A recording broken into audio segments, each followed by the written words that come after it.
I'm Jim Duffy, and I want to introduce myself. Been in the mortgage business now for 20 years. A very common call that I get is from someone who has fairly large student loans, and they're being told by other lenders that they can't qualify for a home loan because you have to count 1% of the balance of those student loans in their debt ratio, and it just disqualifies them, or it reduces so much the amount that they qualify for that they just can't find a home that they love for that amount. And that's not the case. I can't tell you how frequently that happens, but I had one that we closed last week, and it was a fairly large student loan in the mid-six-figure range. All we did was verify that the student loan was on an income-based repayment plan, and it wasn't in this case. It's interesting because none are, right? They're all in forbearance because the government put them all in forbearance. So we just had to go track down what the income-based repayment plan was before forbearance, and that payment was the only thing we counted in the debt ratio to qualify for the home loan. Now, we knew we couldn't go FHA, we had to go conventional, right?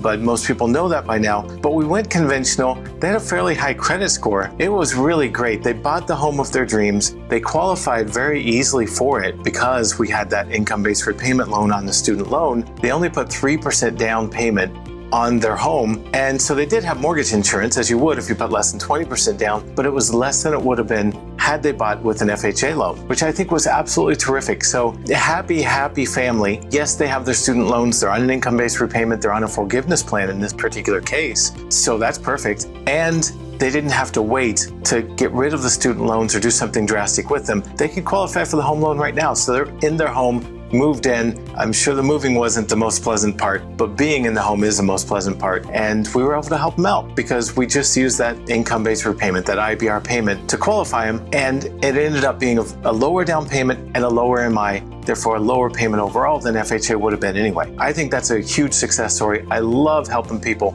with student loans into their homes because we can. So we'd love to help you if you have student loans to get into your home.